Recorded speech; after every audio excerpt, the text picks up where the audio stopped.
Very exciting. So I'm going to hand over Rossi to you. This is a gentleman, the creator of these things. So, thanks to you. Thank you very much.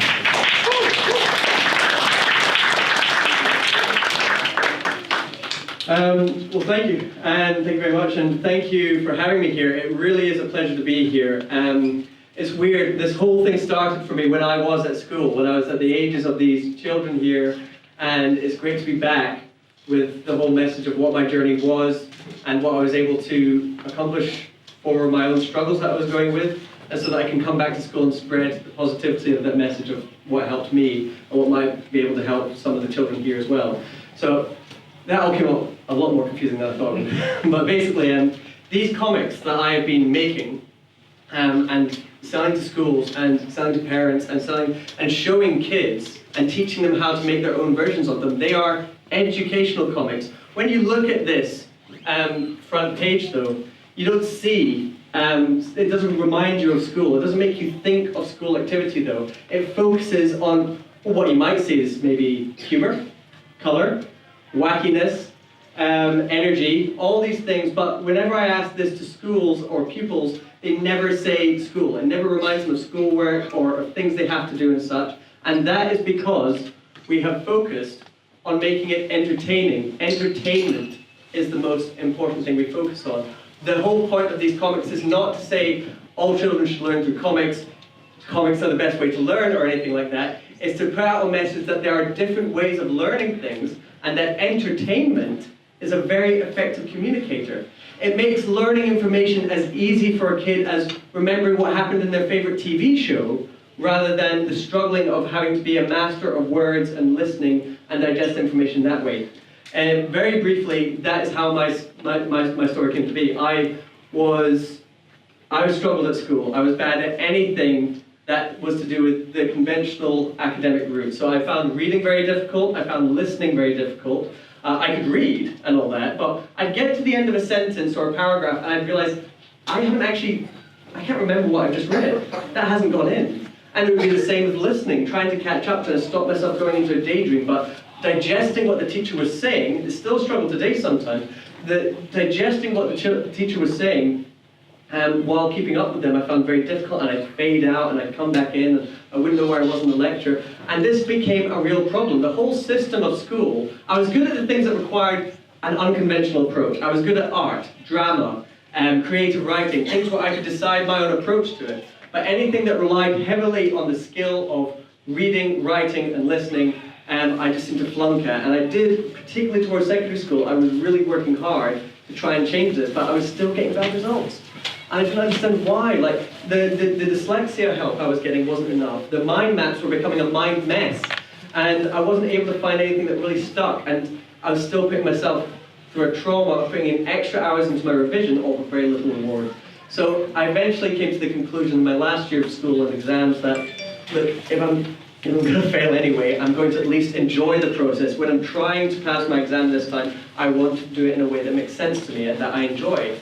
So I turned my revision notes into comic strips. And two weird things happened. First of all, these were fun to make. But they, I'd always loved making comics, I'd always loved reading comics like the Beano and the Dandy and all that stuff. But secondly, they were even more fun to read. I found that I could actually remember and understand the information a lot better this way because it had a visual and a point of narrative to remember the information by, and even more so, I'd focused on making these entertaining. I'd focused on making these fun before educational so that I would at least have a good time revising, and it worked. I found a way to make revision fun. That was revolutionary enough to me in itself, but also I found myself actually feeling like I remembered the information. And I was used to failing at my exams at this point. I was used to trying and not getting a great result, but I thought, I don't care. I found a way that works for me, and this is a revelation to myself. Long story short, I got an A in that exam. That was the first A I had ever gotten in an academic exam, and I tried all the other ways. They hadn't worked. But somehow this thing that was much more in common with the hobby that I love to do in my spare time, the making of comics, and the very natural entertainment medium that comics are made for, was so much more easy to remember the information with than just using worksheets and textbooks, of which I kept struggling with. And it made me realize I could do it. And now I'm older, I've embraced this technique into my own life. I'm now an avid reader. I read novels, and it's far less difficult than it was before, and I enjoy it now. But I got into reading through my comics and my story-based computer games. That was what got me into reading. That was what made me introduce me to different vocabulary and got me into the idea of following a story through words. So the fact that I could get good grades through this, the fact that I could improve my love for reading through this, and the fact that I could generally enjoy the process of learning and school through this technique showed me that maybe learning isn't boring, maybe learning isn't difficult, but how it is presented can be. The school system seems to be based around a very specific skill, and words are a very important skill, but they are a skill nonetheless. We're all born differently. We teach that message to our children. Everyone is different, but we're not born with the ability to use words and to read and write. We have to learn that, and some people will grow up to be good readers, some people will grow up to be natural football players, and all the things, and you can improve in all these areas for sure. But what we do immediately start to interact with when we're born is our senses, our taste, touch, movement, sound, our visuals, and it's why entertainment, which speaks to those senses so strongly, I think is such an important way of communicating school information, and why it helped me so much remember things, and why it's actually helping kids across schools in Scotland, and now some in England, and also even kids with learning struggles. Some of our most avid fans are kids with dyslexia and autism, because how easy these comics communicate. So I could go on about this, but it's probably better that later on you get to see these comics yourselves and see what you think of them yourself. But the kids in the school have shown really how much they connect to this technique as well. Some of the drawings they've made, the comics they've made out of their own school information has been really impressive, really astounding. Every single one has been different, and it shows that maybe there is a way to try some of these different ways of learning and thus get not just better results, but better enjoyment for the pupils going through school. Now, before I've introduced Dekko to you, I've said my piece, but this is very much not, this is an event just about Dekko. This is an event about the celebration of comics in particular as a communicator of information and how important they can be to presenting information in different ways and in many cases more effectively. But my word alone isn't enough to give you the full picture of that. So first of all, I would like to invite on Sarah from Collins Education, and she's going to tell you a bit about Dekko and the relationship with Collins, and then we're going to hear from a few other voices who can go much more into the research of it as well. But Sarah, would you like to come and have a word? All right. I've never used the mic really. So my name is Sarah Mitchell, and I've got a few notes, but I'm not going to say very much. So I work for Collins, a publisher, and do we know what a publisher does here? Yeah, what do publishers do? They make books, and they make storybooks, and I come from Harper Collins, a publisher, which has some books that you might recognise. So who remembers Mog the Forgetful Cat? Put your hand up. That's a Harper Collins book. Who remembers The Tiger Who Came to Tea? Of course. 50 years old or 40 years old or something like that. Who has recently read and enjoyed a David Walliams book? What's your favourite one? Shout it out. Demon Dentist, yeah. Any other favourites? Rat-burger. I like that one. It's a bit disgusting as well. And who knows about a small brown bear that likes marmalade that's got his own little mouth? Exactly. So all those books come from HarperCollins, and they've made children's books for a long time. Now I don't do the storybooks, I'm afraid, which is a bit sad really. But I make the books that help children learn. And you'll see those books all around you in school because Miss Beardmore will have some of them, won't you? And really, I haven't got a lot of speech to make, but what I would say is we're working with Rossi to discover more about comics and how they can help you and us to enjoy our learning and be successful in our learning. I would just like to say, everybody who entered this competition has got exactly what Rossi is about. You've all done amazing stories and narratives. You've used your imagination.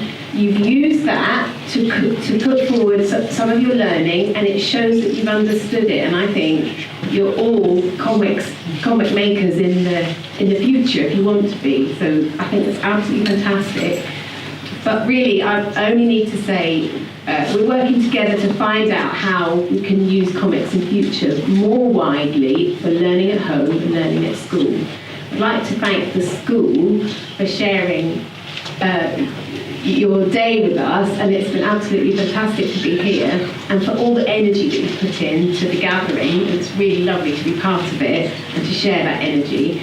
So the rest of the afternoon you'll have a chance to find out more and to see what helps and inspires your children and what makes learning fun and exciting. So I'd just like to say a big warm thank you to the school and to Rossi and to all the team and all the speakers, but that's my piece for today.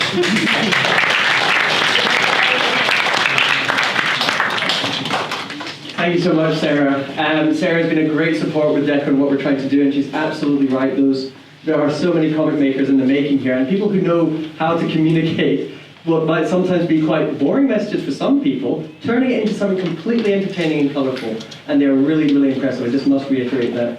And we're next going to hear from, can we hear from Paul, Mr. Paul Aleixo next? Yeah. Paul had researched comic education for a long time, and he's got a few words to say in that, and I'd just like him to take you into that world of the bigger picture of comic education. Hi.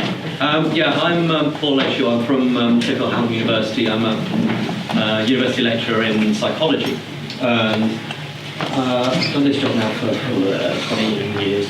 And I grew up with comics, on the Dandy Big One, but I grew up in Portugal for part of my childhood, and there's a lot more comics available in there. So I was always interested in how comics could communicate.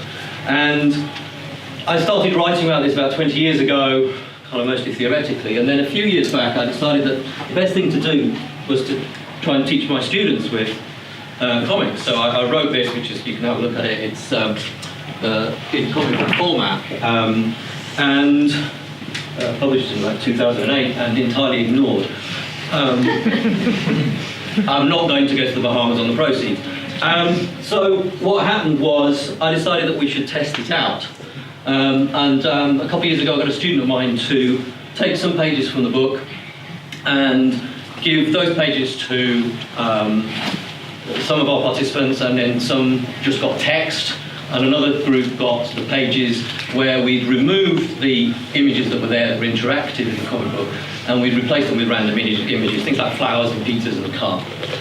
And then we just tested, we got them to read the material, all exactly the same material in each three versions, and then we got them to answer a multiple choice question on the information that was there.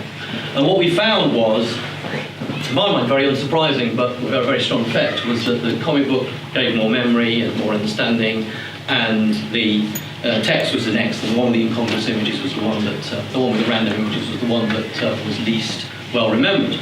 And this is how kind of, I think Rossi became aware of the work, because our marketing department at the university decided to put the work out, and it got published, and it got picked up by the media, and people were very interested to do that. Now I'm very, very much a supporter of the idea of comics as an educational medium. We've got lots of other bits of research planned for the next few years, where we're going to do a larger scale study using, actually we're trying to look at either year 5 or year 6 group, hopefully, and do kind of create some materials and then test them out in a similar way. But I've been doing this for a while. I think hopefully if we can get things sorted, the idea is that we'll actually look at echo comics and start kind of looking at kind of evaluating them in the same sort of way. And that's it. If you've got any questions, let me know. Brilliant.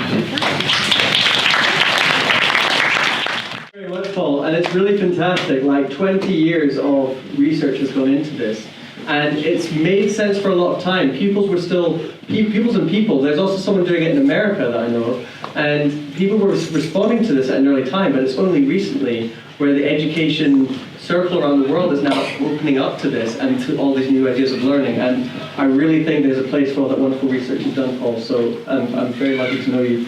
We're going to next hear from Amy here. Now, Amy has, since you were about 11, I think, is when you started. Yeah, but since Amy was 11 years old, do we have any 11-year-olds here? Anyone 11, 10? Yeah. Don't lie, Mike. Since 11 years old, she has been making her own graphic novels, her own comics, and publishing them and selling them to people. And just because she was excited to do them and she didn't want to wait until she was much older, she had ideas then and there and wanted people to read them. And she's done some incredible work. The work is of very high quality as well. And what I find is particularly inspiring about Amy is that she didn't wait for anyone's permission to get them out there. She just basically said, all right, Mum, let's make this happen. And now the Mystery Club has a little fan base and it's growing. And you don't need, your age shouldn't matter. If you've got a great idea, there's ways to make it happen and there's people out there to see your message. So anyway, I don't want me to do her talk for her. Amy, please have a few words.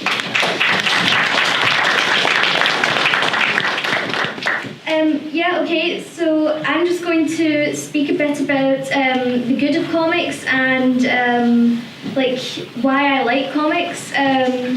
So I think I'm just going to speak a bit about the main reason that I started writing comics.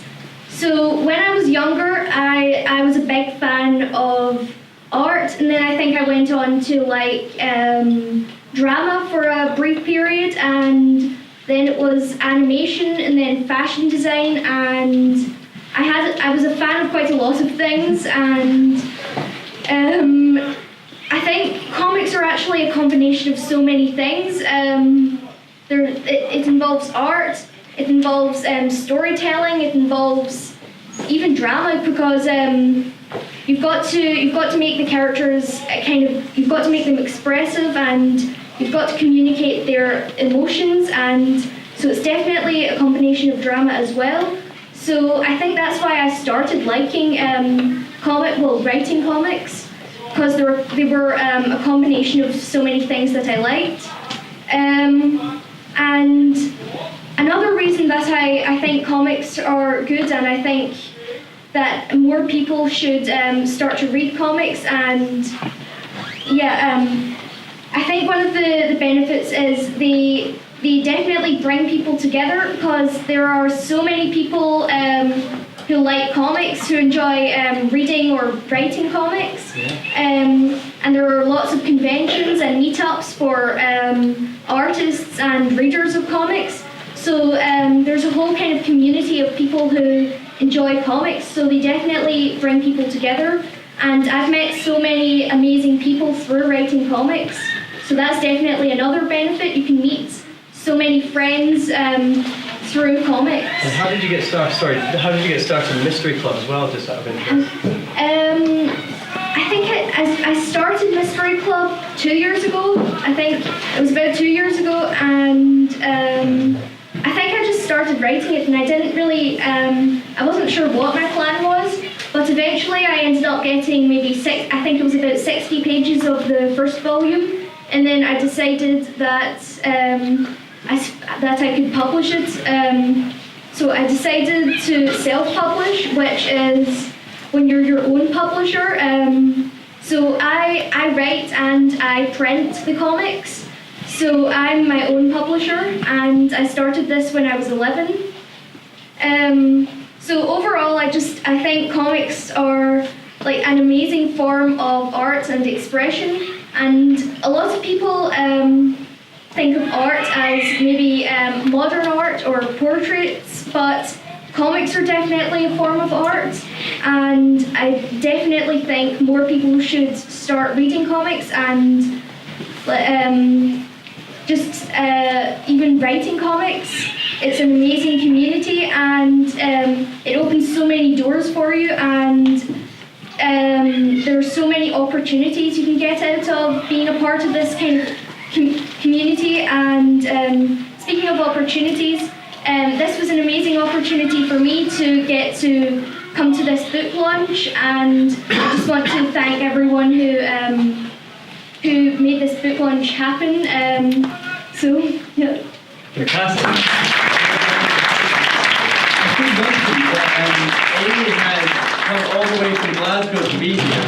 So you guys might actually be some of the first people in England to get such a close-up look at these new comics that she's released. She's released issue 5. She's on to the 5th volume of her work, and she is really inspirational. And as she was saying there in her talk, comics mean a big part to her life. They could mean a lot more to other people too. But sometimes comics are maybe pawned off as just a bit of a spare time thing, or something that is only for entertainment. And this message, as well as what it means to Amy, is maybe worth looking into them, saying, could this mean a bit more for a few more people? I just want to final off this talk before we begin this official launch, and thank you for being so patient, with Sir Mike Stevenson. Now Mike will explain himself better than I could ever, but he is an inspirational fellow. He has been through a lot tougher than some people, and he's come out of the other side like shining, and it's really about his journey. He's done it through different ways of thinking, through being very positive and open about different ways of approaching things. And I just really wanted to have him here. I had him around for my last launch, and he did great. I wanted him to have a few words here as well, because he's just one of the most inspirational people. So, Mike, please come along. Thank you. Thank you. When I look at the young people in this room, I see talent everywhere. I don't know where you're going to be, but I know that each and every one of you has got special talents. Now, the important thing is that you get a chance to realise those talents and make of your life what you can make of your life, whether you're a doctor or an engineer or a cartoonist. It doesn't matter, because the important thing is you and what you can do with your life. Let me just tell you a story. When I was 15, I didn't do well at school. I got no A's. I got no B's, I got no C's, I got no D's, because I never even sat an exam, because I was asked to leave school when I was 15. And you know when things go wrong, you don't, do you? And you know, that taught me something amazing, because I realised that I wasn't stupid, because I was able to talk to people. And talking is something I've done a lot of, and you're hoping I won't do too much of it, I can tell. So I had lots and lots of different jobs, and I learned that in each job you can learn things. That when you walk along the street, you're learning. When you listen to other people, you're learning. When you look at a picture, you're learning. When you watch television, you're learning. Every day we have different opportunities to learn. Now, I think education is the most important investment any government can make, because all the evidence shows that if you give young people from a very young age the best start in life, then they will prosper, and the country also prospers as a result. I heard a statistic the other day, and I don't know if this means very much to you, but if America was to halve its dropout rate from school, you know, children that don't go all the way through and drop out at 16 and 17, or 15, if they were to halve that, it would add $1 trillion to the American economy over the next 10 years. So it makes sense, not just so that you have a happy and fulfilled life, but also because you will contribute to growing this country and making it the country we all want it to be. Isn't that right? Yeah? So my journey was different, because I didn't do well at school. So I had to go on a different kind of journey. And my journey was really about using every opportunity that came my way to learn something new, to learn about words, to learn about sums and arithmetic, and to learn about, you know, drama, because I never did drama at school. I went to drama classes, and this was when I was in my 40s. How old do you think I am now? Take a guess. 29, you think? No, you think it's a bit older. I can tell you now I'm 67. And you know something? I've still got as much enthusiasm now as I did when I was a very small child. And enthusiasm is everything in life, isn't it? Enthusiasm. You love people who are enthusiastic, don't you? Have I made you blush, darling? Sorry. And it's really important that learning is something that you do and you enjoy. And if it means pictures, if it means comics, if it means films, if it means going out on adventures, then use every chance you get.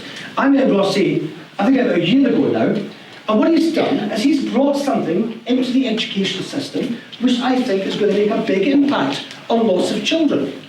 And that is to be applauded. We need fantastic young men like Rossi. And what about Amy? She's 13 now. She talks as if she's left her youth behind. She's in the midst of it. It's incredible what she's achieved. 5 graphic novels self-published.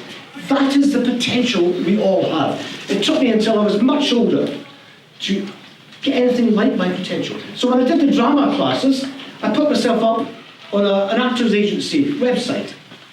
And I got invited on to Taggart. Has anyone seen Taggart? You'll have seen it. It's a detective series from Glasgow.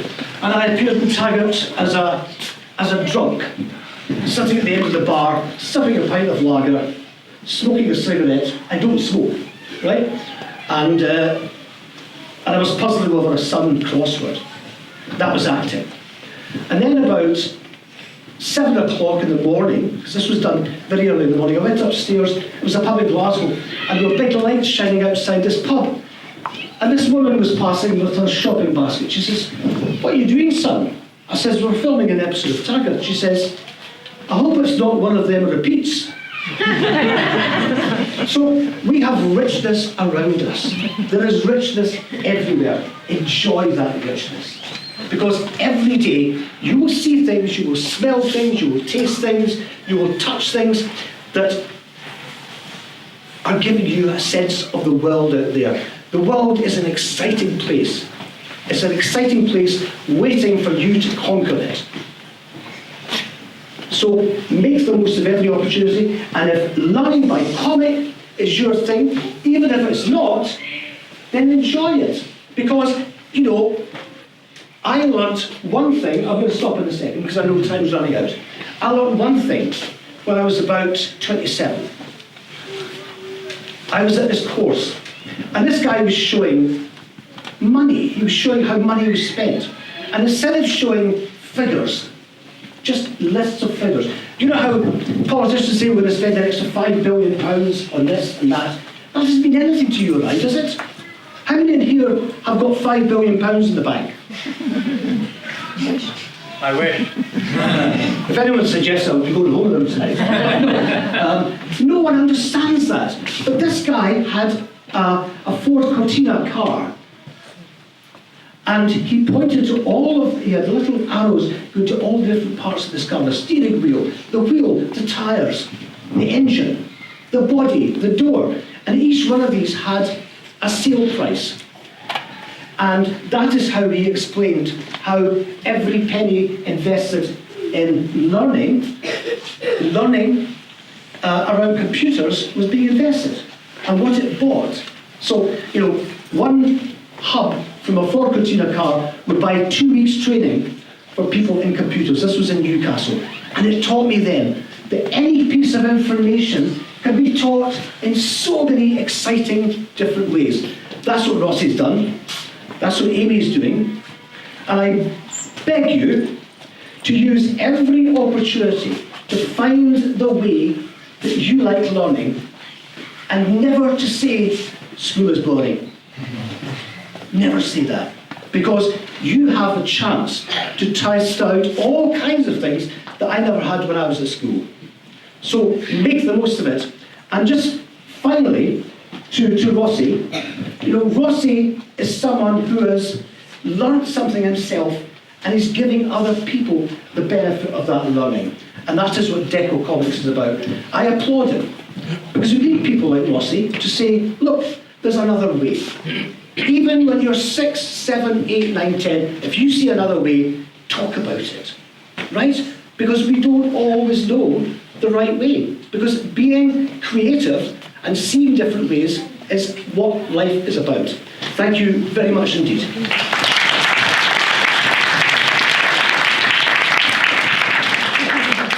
That was fantastic, and I hope you can see why I admire this man very much. He has been through a lot, but he has such a passion and hunger for life through what he's been through, and he's learned these lessons that we're trying to get across with Dekko, that there's other ways of doing things. There's so much potential to seize out there. Guys, this comic made a huge difference on my life. I'm now getting emails from teachers saying that they couldn't get their class to concentrate on their work before. They were teaching a class with a high rate of ASN pupils and one autistic pupil in particular. He told me these comics were a treat, and that this autistic pupil who he couldn't get to engage with before would now read these comics for an hour and then proceeded to make his own comics based on what he'd been learning at school for the past 2 weeks. We got emails from parents saying that these comics got her daughter into literacy. You know, there's this thing, they got them reading for fun. There are so many ways in which you can make learning into something enjoyable, and why do we have pupils leaving school saying that they don't like it or they didn't have a good time there? I think there's just so much to mention to them. There's a message out there to say that you can find something that works for you, that you would do in your spare time. Do that first. Find the thing you enjoy first, and then work out how you can teach yourself through it and through that method. Speaking of that, before we start the event, we have some prizes to give out for this competition that's been run. Now, these comics you see on the wall, I really encourage all you, those who haven't seen them yet, all you parents and teachers, to come and have a look. And don't forget the other side. The other side. The whole other side. Oh, there's a whole other side and this side too. Yes, there's comics around this board and on the wall and all these things. So come and have a look at them, because they are so clever. How they come up with a lesson. There's funny dialogue. There's keen uses of color. There's different topics, and it'll give you an insight into the mind of how some of these children work, and it's really inspiring. So, first of all, we will give a prize for the year 5. Yeah. Brilliant. Thank you very much. So we have a first prize, a runner-up, and a highly commended. So we'll start with the first prize. Can Freya Geordie, for her multiplication ninja, come up and receive her prize, please?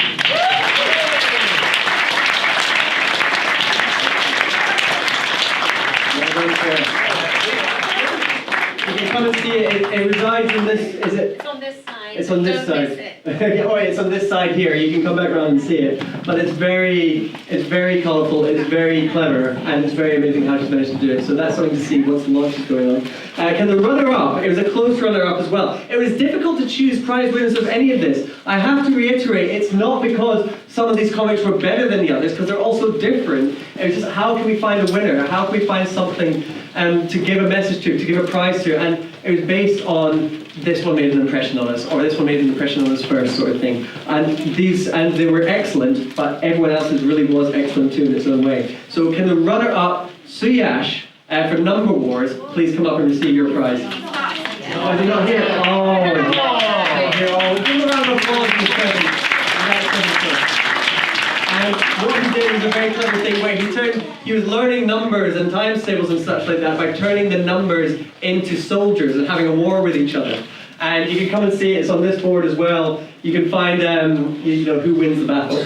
But also you can just see all these little numbers with army hats on and little guns and stuff. And it's really quite cool what he did.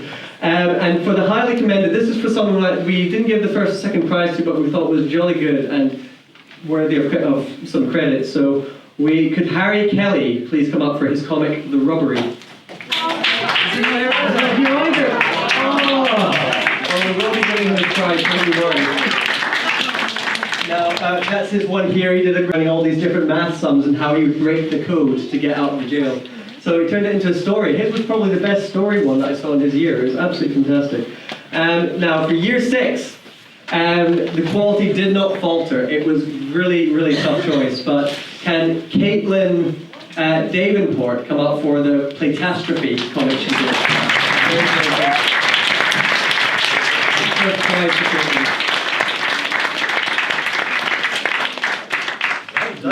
Fantastic. Very well done. And for the runner-up, this was fascinating to us, but just because of the topic they covered, and also the depth they covered it with. And not only that, but the colour in it was so impressive that you could see it from the other side of the room and you wanted to get closer. So can Eswin Stevenson please come up for the coming of a film?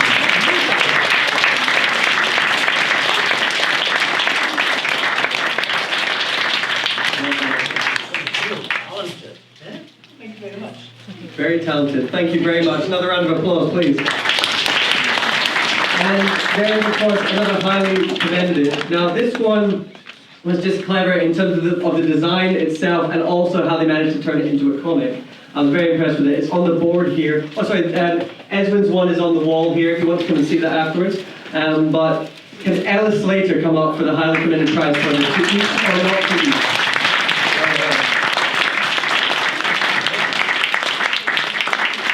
Well done. Now, guys, this is fantastic. For those of you who didn't win a prize or would still like to enter into a competition, our Dekko Comics, we have a fan page section, and we encourage you to send in your own educational art or your educational entertainment, send in any drawings of the characters or anything like that. You can send in to us on the address provided on the fan page, and your piece of art might get featured in one of our later issues, in one of our comics, and everyone else reading those comics will be able to see it too. So if you so want to partake in that. But that's the end of the prize for now. I think.